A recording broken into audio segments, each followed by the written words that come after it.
వేలు చేస్తా ఉన్నారు, వీళ్ళు 4,000 చేస్తా ఉన్నారు. ఎస్ సార్, ప్రధానంగా ఇప్పుడు నేను మీ ఫోన్ డిస్కనెక్ట్ అయినప్పుడు అడుగుతుంది ఏంటంటే, రుణమాఫీ 20,000 కోట్లు ప్రపంచ చరిత్రలో లేదా భారతదేశ చరిత్రలో ఏ రాష్ట్రం చేయలేదు. 20,000 కోట్ల రుణమాఫీ మేము చేసామంటున్నారు, మీరేమో కాలేదంటున్నారు. ఇప్పుడు నేను లెక్కలు చెప్పడం కాదండి, స్వయంగా తుమ్మల నాగేశ్వరరావు గారు కావచ్చు, స్వయంగా వాళ్ళ మంత్రులు కావచ్చు, పూర్తి స్థాయిలో ఇస్తాం మీరు ఓపిక పడ్డామని చెప్పి నేను స్టేట్మెంట్ ఇచ్చిన వాళ్ళు ఇచ్చినారు. ఇంకా అనేక మంది, ఇప్పుడు నేను భరత్ గారు నేను విమర్శించడం కూడా చెప్తున్నాను, కానీ కొన్ని వందల మంది ప్రతి వారము ప్రతి నెల నాకు ఫోన్ చేసి అయ్యా మాకు రుణమాఫీ కాలేదు, మా పరిస్థితి చెప్పి మాకు ఫోన్ చేస్తూ ఉంటారు.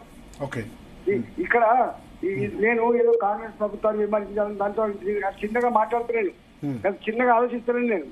ఇది అందరికీ 2 లక్షల రూపాయల రుణమాఫీ కాని మాట వాస్తవం. రకరకాల పద్ధతులలో వారు చెప్పిన కదా 60,000 కోట్లు ఉందని చెప్పినారు, 44,000 కోట్లు అన్నారు, 44,000 కోట్ల రూపాయల నుంచి 35,000 కోట్లు అన్నారు, చివరికి మేము ఇచ్చిన 20,000 కోట్లు. అంటే నువ్వు ఆనాడు ఏ లెక్క ప్రకారంగా మీరు 44,000 కోట్లు చెప్పినారు? ఎట్లా చెప్తారు చెప్పండి? ఏం కాగా చెప్పింది, మీరే కాదు చెప్పింది. ఇవన్నీ 44,000 కోట్ల రూపాయలు వాస్తవం.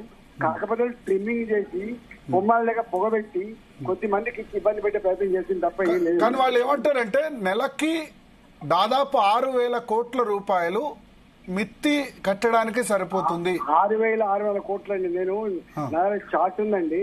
నేను ప్రతి ఒక్కొక్క సంవత్సరం 2018, 19 ఎంత కట్టాలి, 2019, 20 ఎంత కట్టాలి, 2024, 20 ఎంత కట్టాలో నా దగ్గర చార్ట్ ఉన్నది. 84,000 కోట్ల రూపాయలు సంవత్సరానికి వడ్డీ ప్లస్ అసలు కట్టేటువంటి సంవత్సరం 2025, 26 అని చెప్పి అప్పుడు అనుకున్నా నేను. 2,000 కోట్లు అటు ఇటు అవుతుండొచ్చు. కానీ 84,000 అంటే దాదాపు 12 ఏళ్ల 7,000 కోట్లు నెలకి అసలు ప్లస్ వడ్డీ కట్టాలి. వడ్డీ కట్టి రోజు వస్తుందని చెప్పిన. సో ఈ 3,04,000 కోట్లలో 84,000 కోట్లు ఓన్లీ వడ్డీ అసలు చెల్లింపుకే పోతాయి ఉంటాయని చెప్పినాను. ఇవాళ 7,4 సంవత్సరాలు ఉండే డ్యూరేషన్ అవి 12 సంవత్సరాలు కలిపి 12 సంవత్సరాలు నుంచి 15 సంవత్సరాలు చేసినాం. రుణం 20 సంవత్సరాలు కూడా చేసుకునే సందర్భాలు ఉన్నాయి. అంటే రుణం ఇవాళ ఏదో 5 ఏళ్ళకు 10 ఏళ్ళకి అయిపోదండి. ఇది 15 సంవత్సరాల వరకు కూడా ఇవాళ రుణం తీసుకున్న కట్టపోతున్నాం మనం. ఇవాళ భరత్ గారు ఒక్కటి సత్యం, ఇవాళ కాంగ్రెస్ పార్టీ ప్రభుత్వం ఎన్ని చెప్పినప్పటికి కూడా ఇది అంకెలు చూపించి ఏదో బ్లఫ్ చేసే ప్రయత్నం చేసి చెప్పే ప్రసక్తి లేదు. 100% ఇది 3,04,000 కోట్లని పెట్టిండు.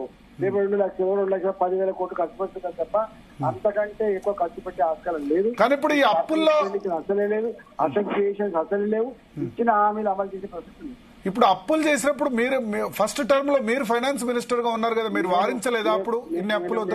నేను చెప్తున్నా కదా, 2018లో వారు రుణమాఫీ చేస్తాము, తర్వాత 4,000 రూపాయలు ఇస్తున్నప్పుడు నేను చెప్పిన అరే ఇంకా ఇప్పుడు అవి నెలకు చాలా భారం పడుతుంది, సంవత్సరానికి 25,000 కోట్లు అయితే ఇంకంత మన దగ్గర సత్తాలే అని చెప్పి 2018లో చెప్పిన అంటున్నా.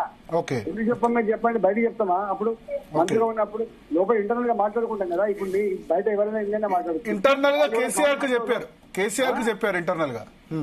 ఇప్పుడు వాళ్ళు చెప్పుండేదా?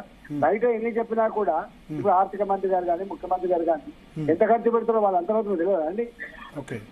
బయట చెప్పకపోవచ్చు. కానీ సో అప్పుడే మీరు రుణమాఫీ ఇవన్నీ పాసిబుల్ కాదన్నారు. కేసీఆర్ లాస్ట్ 5th ఇయర్ లో రుణమాఫీ కొంచెం చేశాడు. రుణమాఫీ 2018లోనే రుణమాఫీ కాదని చెప్పిన 4,000 కోట్ల రూపాయలు కాదని చెప్పిన నేను. ఎందుకు మనం అనవసరంగా హామీ ఇవ్వాలని చెప్పినాం. ఎట్లా సాధ్యమైందండి? ఇలా చూడండి, రియల్ ఎస్టేట్ పడుకున్నది, రియల్ ఎస్టేట్